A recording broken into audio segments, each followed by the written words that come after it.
Sofa dan kasur, dua perabot yang tak pernah absen dalam kehidupan sehari-hari.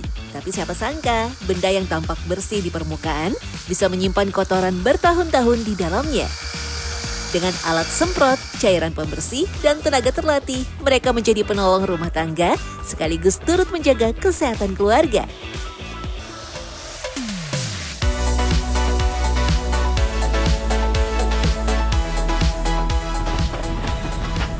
Tak bisa dipungkiri, kita seringkali abai terhadap kebersihan kasur, terutama sofa. Tetapi di musim penghujan dan kadang banjir seperti sekarang, keberadaan tukang cuci sofa seringkali dibutuhkan. Di antaranya adalah Andri dan Rangga. Warga Pondok Kelapa, Jakarta Timur ini beberapa tahun terakhir menekuni jasa pencucian sofa. Pada tahapan awal, sofa akan dibasahi terlebih dahulu dengan cairan sabun agar kotoran mudah terangkat. Tujuannya ya supaya kayak noda-noda jamur, terus getah-getah, darah, bekas darah gitu bisa hilang tujuannya. Kalau sikat lebih ke fungsinya ke serat-seratnya. Jadi kalau yang buat sponnya buat yang noda-noda getah gitu-gitu. Cara menyikat sofa biasa berbeda tergantung dari jenis sofa. Bahan kain tebal dari kanvas atau polyester membutuhkan kekuatan ekstra karena bahannya yang lebih kuat dari beludru. Meski di pasaran telah ada sabun khusus sofa, Andri menyebut tak ada bedanya dengan sabun biasa. Semua mengandung surfaktan yang berfungsi memecah kotoran ataupun minyak yang membuatnya mudah diangkat. Ya, kalau tinta lebih ekstra, tapi tetap kita tetap harus hati-hati juga. Jangan sampai kebablasan ntar sobek juga gitu takutnya. Sama kita sikat juga, kita gosok pakai spons, terus habis itu kita vakum juga.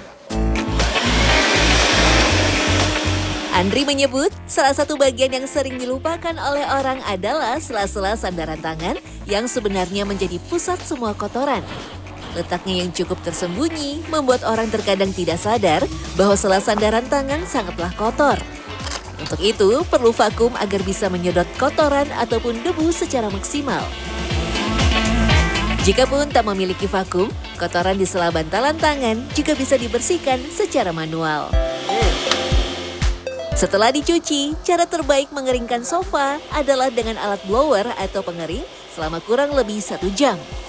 Asalnya, menjemur sofa langsung di bawah sinar matahari tidak disarankan. Lapisan kain akan mudah kusam, permukaannya pun akan menjadi keras. Apalagi jika memakai bahan kulit sintetis, kain sofa akan sangat mudah retak nantinya. Bau apek juga mudah muncul karena uap air yang terperangkap di dalam busa.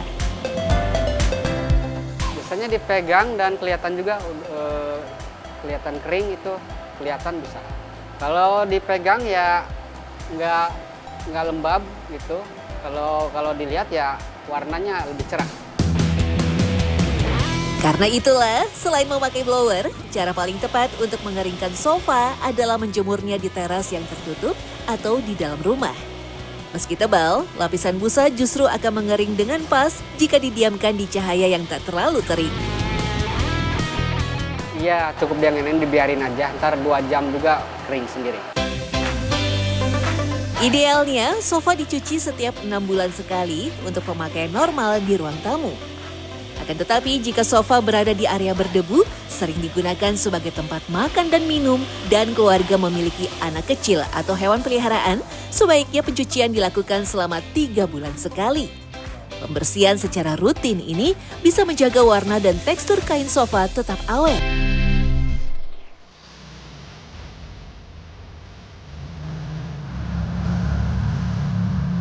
Tak hanya sofa, kasur juga menjadi bagian penting dari rumah tangga yang harus diperhatikan. Digunakan setiap hari untuk beristirahat, kasur dapat menyerap keringat, kotoran-kotoran dari kulit mati, serta debu yang menjadi tempat favorit tungau berkembang biak. Dayat yang telah menekuni jasa cuci kasur selama 17 tahun menyebut, ciri-ciri kasur yang kotor biasanya terlihat dari warna yang mulai menguning. Metode cuci kasur pun ada 2, yaitu cuci kering dan basah. Cuci kering biasanya memakai bubuk khusus yang berguna untuk menghilangkan noda ringan. Kalau setahu saya sih kalau yang cuci kering itu diprioritasin ke kasur-kasur baru misalkan. Jadi nggak ada flek-flek atau bekas-bekas tumpahan minum lah gitu. Kalau cuci basah lebih diprioritasin atau dikhususin ke banyak yang flek atau dekil kayak gitu. Itu bedanya cuci kering dan cuci basah. Tetapi untuk noda berat, maka metode cuci basah adalah yang paling disarankan. Untuk kasur latex dengan busa yang tebal, justru tidak boleh disiram dengan air yang banyak karena memiliki pori-pori yang sangat padat. Proses pengeringan pun bisa sangat lama dan justru memancing bakteri ataupun jamur. Tetapi untuk kasur spring bed ataupun per, bisa memakai air yang banyak karena lapisan busa cenderung tipis dan mudah kering.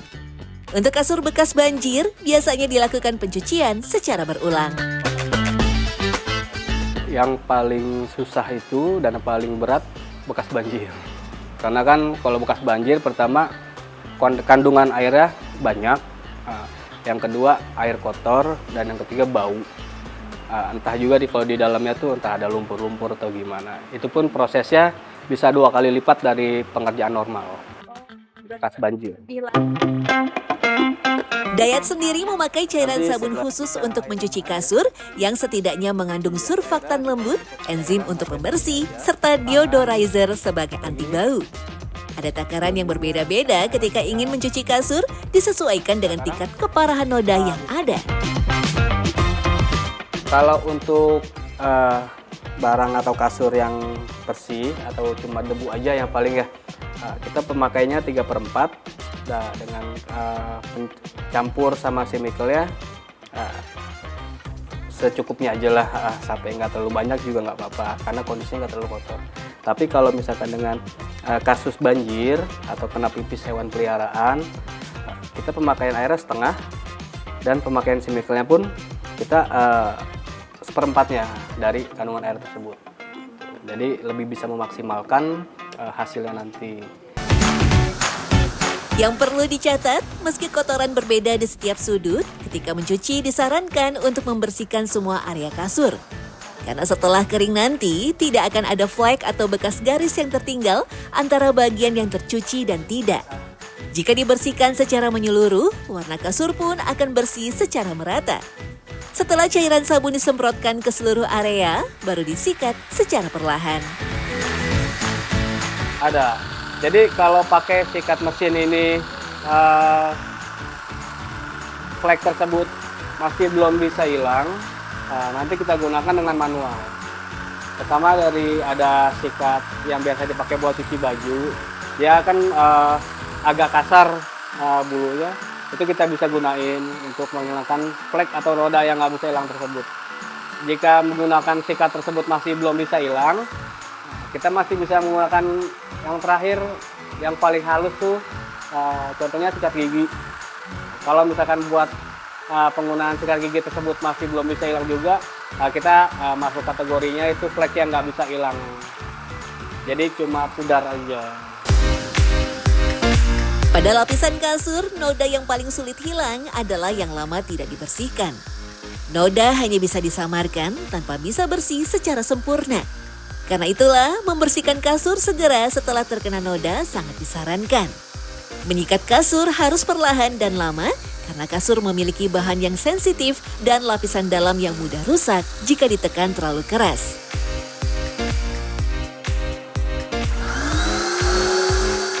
Noda pada kasur juga biasanya masuk ke dalam pori-pori kain sehingga ketika menyikat terlalu keras, noda justru akan menyebar atau masuk terlalu dalam. Dan yang paling penting, kasur busa ternyata sangat tidak disarankan untuk dijemur langsung di bawah matahari. Tidak boleh dijemur di bawah terik matahari sama sekali. Dia kalau langsung terkena sinar matahari itu efeknya pertama dia akan kasar, bulu-bulu halusnya itu. Yang kedua akan kaku dan juga akan timbul bau yang tidak sedap karena terlalu panas kena sinar matahari tersebut.